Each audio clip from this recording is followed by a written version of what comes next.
2007년에 미국에서 큰 사고가 있었죠. 조승이라는 청년이 버지니아 공대에서 총기를 가지고 사람들을 33명이나 죽이고 29명이나 부상시키는 큰 일이 있었습니다. 그는 한국계 이민자 1.5세였습니다. 부모님의 손을 잡고 어린 시절에 미국으로 건너가서 그곳에서 적응을 하다가 적응의 어려움을 겪은 거죠. 그것이 쌓이고 쌓이다가 나중에는 이런 무서운 사건을 저지르고 자기도 스스로 목숨을 끊는 그런 무서운 일이 있었습니다. 그런데 이 조승이라는 청년에게는 문신이 있었는데 이스마엘 X라는 문신을 적어놨다라는 거죠. 이스마엘 X의 이 이스마엘은 오늘 우리가 본문을 읽었던 이 이스마엘을 뜻하는 것입니다.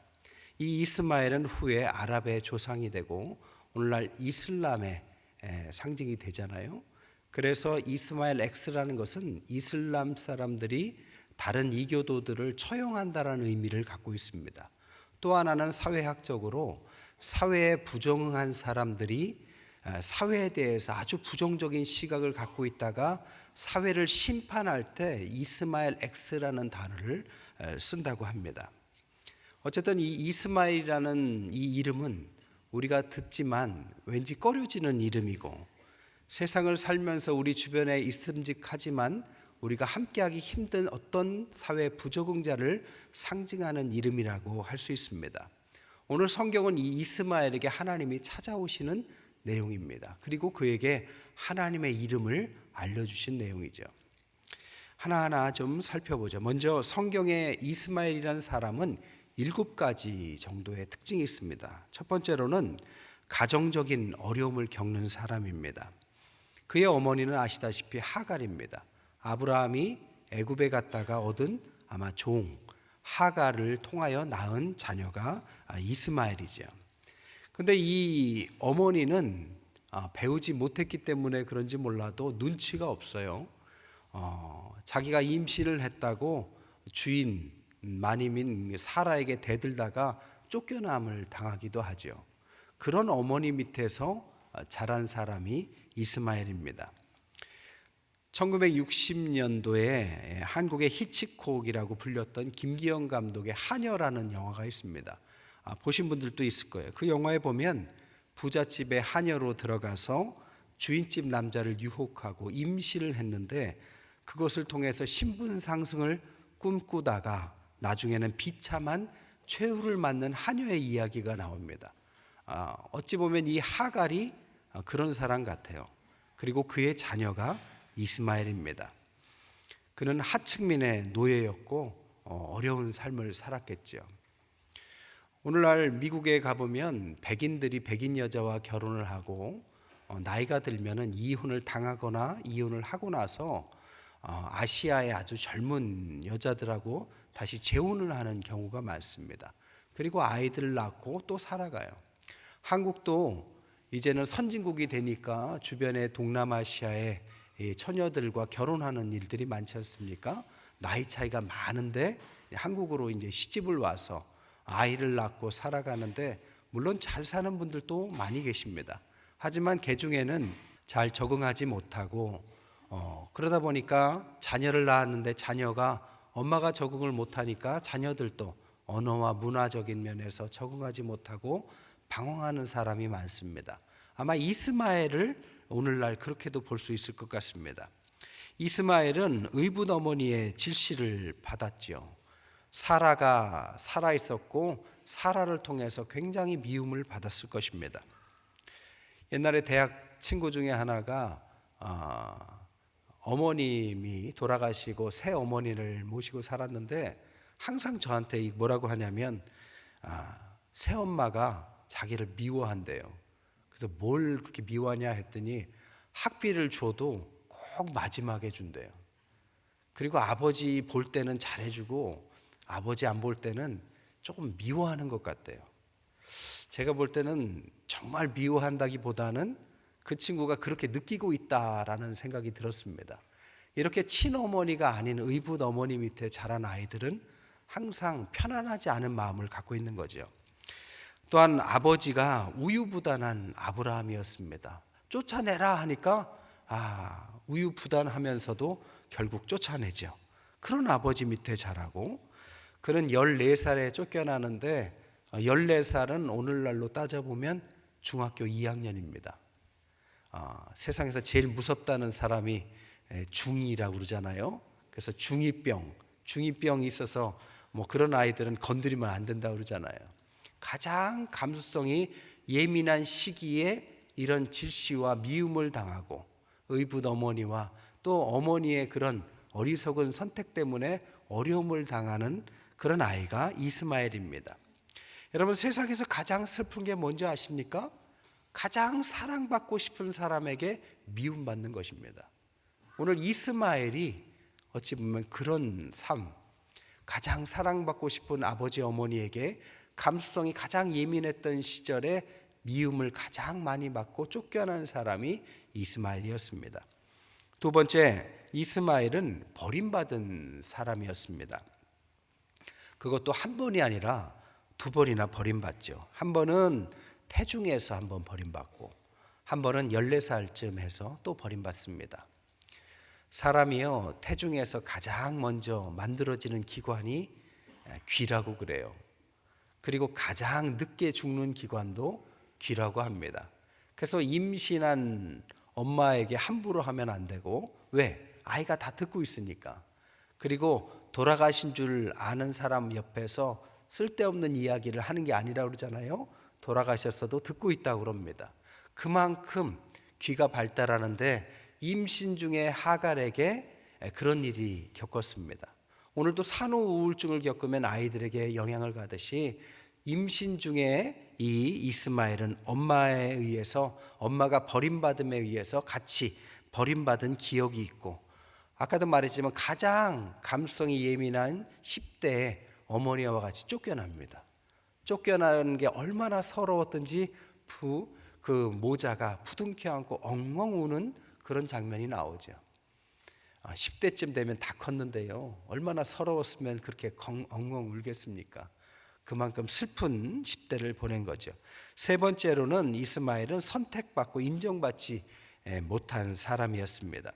갈라디아서 4장 21절에서 31절에 보니까 이 이스마엘을 말하기를 종의 자녀, 약속이 없는 육신의 자녀다라고 표현했습니다. 근데 이것은 이스마엘이 선택한 것은 아닙니다. 그러니까 숙명적으로 그런 약속을 가지고 태어난 거죠. 누구 때문에요? 그를 미워했던 아브라함과 사라의 계획 때문에, 자기는 계획이 없었는데 나와봤더니 자기를 또 미워하게 된 거죠. 그러니 선택받지 못한 숙명을 갖고 태어난 아이가 얼마나 힘들었겠습니까? 네 번째로 이스마엘은 미래의 희망을 잃었던 사람입니다. 그를 가리켜 오늘 들락이라 이렇게 말해요. 들락이는 거칠고 난폭하다 이런 의미입니다. 오늘 본문에 뭐라고 합니까? 그의 손, 모든 사람의 손 하면서 서로 치고박는 불화를 이야기합니다. 그는 타고나기를 들나귀같이 살아갈 것이다라는 예언을 가지고 타고났다라는 겁니다. 피그말리온 효과라는 게 있어요. 그리스 로마 신화에서 유래한 이야기인데, 긍정적인 기대가 긍정적인 효과를 난다라는 뜻입니다. 아이들에게 실험을 했어요. A그룹, B그룹 나눠서 거짓말로 A그룹에게 너희들 IQ가 B그룹보다 상당히 더 높다. 그리고 선생님에게도 저 아이들은 그렇게 똑똑한 아이들이다라고 말을 했더니 정말 그것을 믿었던 아이들의 결과가 B그룹보다 좋았다라는 겁니다. 그래서 긍정적인 기대는 좋은 결과를 낳는다. 그 반대가 뭐냐면 스티그마 효과입니다. 스티그마는 낙인, 동물에다가 찍는 낙인을 말하죠.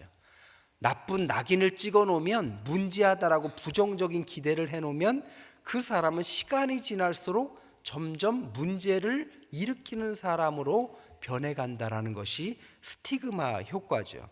부정적인 기대를 했는데 어떻게 좋은 사람이 되겠습니까? 그래서 다섯 번째로, 그는 정말 좋지 못한 행동으로 낙인 찍힌 사람처럼 행동합니다. 그래서 그가 이삭이 태어나니까 사랑받고 있는 이삭을 질시하고 괴롭히고 그것 때문에 정말 문제아로 취급받고 결과적으로 쫓겨나는 계기가 이렇게 되는 것이죠. 여섯 번째로 그는 한 맺힌 사람이었습니다. 어른도 이런 상황이면 한이 맺히죠. 그런데 어린아이가 얼마나 한이 맺혔겠어요.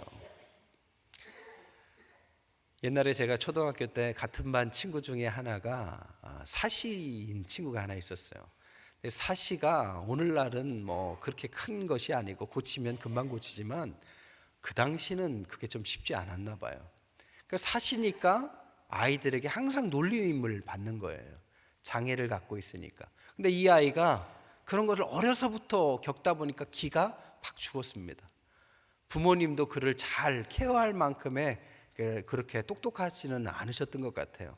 그러니까 학교에 오면 괴로운 거죠. 왕따를 당하고 장애인 바보 취급을 당하고 사람들에게 손가락질 당하고 이러니까 이 아이가 마음에 병이 들었어요. 한이 맺힌 거죠. 그러다가 이 한이 육신의 병으로 발전을 해서 암에 걸리게 됩니다.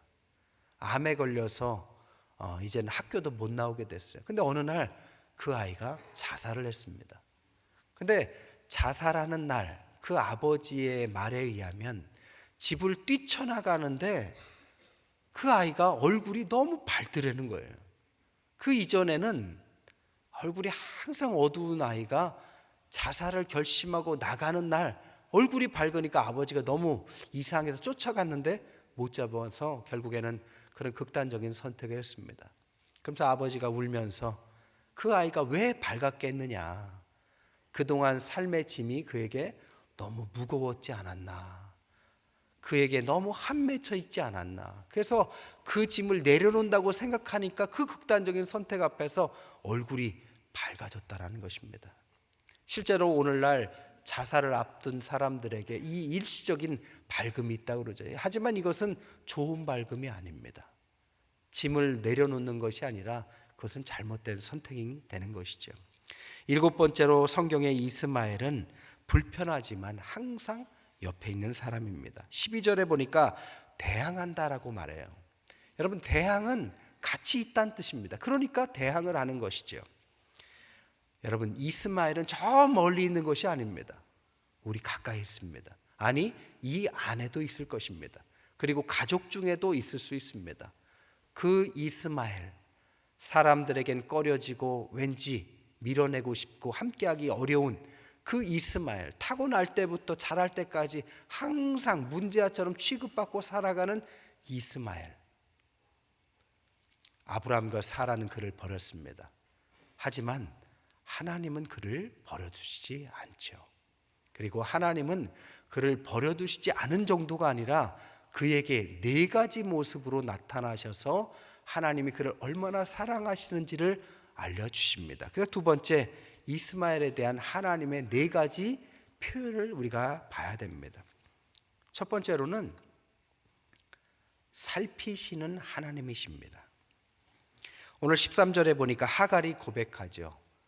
살피시는 하나님, 이렇게 고백을 합니다. 근데 이 표현을 잘 보면 하갈이 하나님을 바라보면서 하는 말입니다. 더 정확히 말하자면 하갈이 하는 말을 이렇게 정리하자면 나를 보시는 하나님을 내가 지금 보았다, 이런 뜻입니다. 근데 우리는 다 보다라는 뜻을 갖고 있지만 영어 성경에는 조금 다르게 더 정확하게 나와요. 하나님이 나를 볼 때는 see라는 단어를 씁니다. see라는 단어는 항상 보고 있는 겁니다. 하나님은 그를 항상 보고 계십니다. 그런데 하갈이 눈을 들어 하나님을 봤다 할 때 단어는 look이라는 단어를 씁니다. look이라는 단어는 의지를 표현해요. 그러니까 하나님이 항상 그를 보고 계셨는데 이것은 일방적으로 보고 계셨던 거죠. 하갈은 하나님을 본 적이 없습니다. 근데 어느 날 자신이 이렇게 버림받고 너무 힘들 때 하나님 앞에 기도하고 있는데 돌아보니까 하나님이 자신을 보고 있다는 사실을 그제서야 깨닫게 됩니다. 그래서 하나님을 보게 되는 것이죠. 비로소 쌍방간에 시선이 마주친 장면을 이렇게 표현해 놓은 것입니다. 그 표현을 살피시는 하나님, 이렇게 하갈은 고백한 것이죠. 부모가 버리고 가족이 버리고 세상이 버려도 하나님은 우리를 버린 적이 없습니다. 항상 우리를 바라보시고 살펴보고 계셨습니다. 우리가 힘들어서 주님 앞에 나와서 기도하는 그 순간에 하나님이 우리를 항상 보고 계시다는 사실을 비로소 깨닫는 것이지, 하나님은 이전에도 보셨고 지금도 보시고 미래에도 함께 하실 줄 믿습니다. 이렇게 하나님을 만나는 장면에 그 순간만큼은 그 하나님은 바로 이 어려움에 처한 하갈과 이스마엘의 하나님이 되는 것이죠. 제가 중학교 때 교회에 전도한 친구가 있는데요, 그 친구는 가정이 좀 불우했어요. 아버지가 집을 나가시고요, 어머니가 일을 어렵게 하시면서 생계를 유지하고 이 아이를 키웠습니다. 그러니까 사춘기쯤 되니까 이 아이도 마음에 이제 뭔가 저항감이 있는 거죠. 근데 그 아이는 제가 볼 때 굉장히 문학적인 감수성이 뛰어난 아이였어요. 그래서 맨날 데미안, 수레바퀴 밑에서 뭐 이런 책을 가지고 다녔던 것 같아요. 문학적으로 문학성이 뛰어난 아이였는데 또 반면에는 굉장히 폭력적인 부분이 있었습니다. 그래서 복싱을 배우고 학교에서 무슨 일만 하면 이 아이가 섞여서 싸우는 모습이 여러 번 있었어요. 그러니까 이 아이는 양가적인 모습을 갖고 있죠. 굉장히 문학적이면서 굉장히 폭력적인 두 가지 양면성을 가지고 있는 아이였습니다. 근데 교회에 전도돼서 나왔는데 그 아이가 저한테 이렇게 말을 했어요. 자기는 너무 힘들 때는 두 가지를 한대요. 뭘 하냐 그랬더니 처음에는 샌드백을 친대요. 그래서 샌드백을 있는 힘껏 해서 막 발산시키고 그리고 나서 교회에 가서 기도를 한다고 합니다. 근데 기도를 할 때 그 아이가 저한테 이렇게 말했어요. 그렇게 힘들고 나를 바르는 아버지, 그리고 힘들어하는 어머니, 이 마음에서 울분이 터져 나올 때 그때 하나님께 기도하는 순간만큼은 그 하나님은 누구의 하나님이 아니라 나만의 하나님이다, 이렇게 고백했습니다. 물론 그만의 하나님은 아니겠죠. 하지만 그 아이가 그렇게 말한 것은 진짜일 겁니다. 그 순간만큼은 다른 어떤 누구의 하나님이라기보다는 바로 그를 향한, 그만을 사랑하는, 그와 함께하는 하나님, 이게 바로 오늘 하갈과 이스마엘이 고백한 살피시는 하나님이다라는 뜻입니다. 두 번째, 하나님은 들으시는 하나님이다. 11절에 보니까 아이의 이름을 이스마엘이라 해라, 이 이름을 하나님께서 직접 지어주시죠. 여러분, 엘이라는 이름은 하나님을 뜻하죠. 이스마엘 하면 하나님께서 들으신다, 이런 뜻입니다. 하나님은 이스마엘의 여러 어려움들을 아셨고 보셨고 그리고 듣고 계셨고 그것을 잊지 말라고 그에게 이름을 지어주신 것입니다. 하나님이 정말 그를 듣고 계셨을까요? 성경에 보니까 요나서 4장에 보니까 하나님은 사람뿐만 아니라 가축도 사랑하셨습니다. 마태복음 6장에 보니까 새들도 사랑하시고 꽃들도 식물도 사랑하시는 하나님, 그 하나님이 하나님의 형상을 입은 왜 인간을 사랑하시지 않겠습니까? 우리가 볼 때 불편한 사람이라 할지라도 그것은 우리의 관점이지 하나님은 절대로 그를 항상 사랑하시는 하나님인 줄 믿습니다. 세 번째로 눈을 띄워주시는 하나님의 모습으로 그에게 나타나셨다는 것입니다. 하갈이 지금 이제 죽게 생겼습니다. 그래서 울면서 하나님께 기도했더니 하나님께서 그의 눈을 번쩍 뜨게 하시고 샘을 발견케 하시고, 그래서 결국엔 그 물을 통해서 거기서 살아가고 결국 뒤에 민족을 이루기까지 발전해 가죠. 그런데 이 장면이 여기에만 있는 것이 아니라 두 번이나 더 있습니다. 16장에도 그리고 오늘 21장에도 두 번이나 이 하갈에게 하나님께서 찾아오셔서 물을 발견하는 장면을 주시는 것이죠. 여러분, 물을 발견했다라는 것은 그의 갈증을 채워줬다라는 것을 말하는 거죠. 하나님은 그를 두 번이나 죽게 생겼을 때 두 번이나 찾아오셔서 그의 갈증을 해결해 주셨습니다. 근데 중요한 것은 순서가 중요해요. 그에게 오셔서 물을 먼저 발견시켜 준 것이 아닙니다. 눈을 먼저 뜨게 하시고 물을 알려주셨다는 거예요. 하나님께서 우리를 어려움 가운데 구원하실 때도 이 순서가 바뀌지 않습니다. 먼저 물을 주시고 방법을 주시는 것이 아니라 하나님 앞에서 기도하게 하시고 외치게 하시고 눈을 들어서 살피시는 하나님이 나를 쳐다보고 계시다라는 것을 고백해야 한 후에 비로소 그 다음 순서에 물을 주시는 것이죠. 순서를 바꾸게 하시면 안 됩니다. 어렵다고 해서 하나님 도와주실 거야가 아닙니다.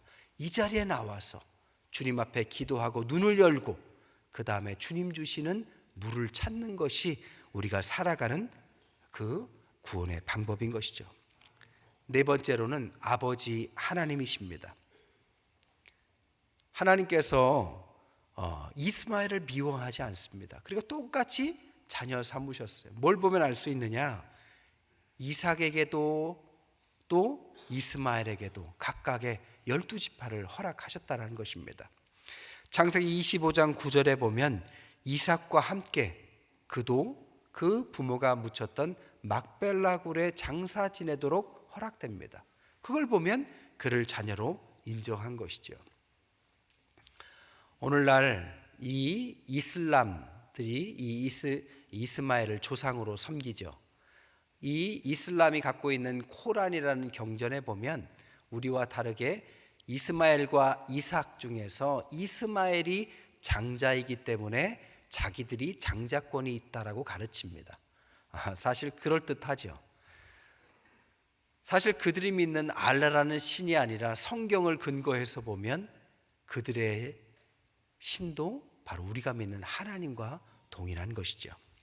세 번째로 신앙인으로서 우리가 생각해야 될 것들입니다. 우리 주변에는 이런 이스마엘이 가까이 많이 있다는 사실입니다. 가정적 어려움을 겪는 분들도 많으세요. 버림받은 사람도 많습니다. 인정받지 못하고 사는 분도 많고 희망이 꺾인 분도 있고 낙인 찍혀서 그렇게 살아가는 분도 있고 한 맺혀서 사는 사람들이 주위에 많습니다.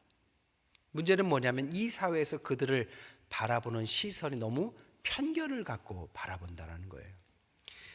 영국 BBC에서 실험을 해봤어요. 공존의 조건이라는 제목으로 같이 영국에 거주하는 8명의 사람들, 조건이 다른 사람들을 함께 모아서 공동체 생활을 했습니다. 그들은 백인도 있고 흑인도 있고 아시안도 있고 기독교인들도 있고 이슬람도 있고 부자도 있고 빈민도 있었습니다.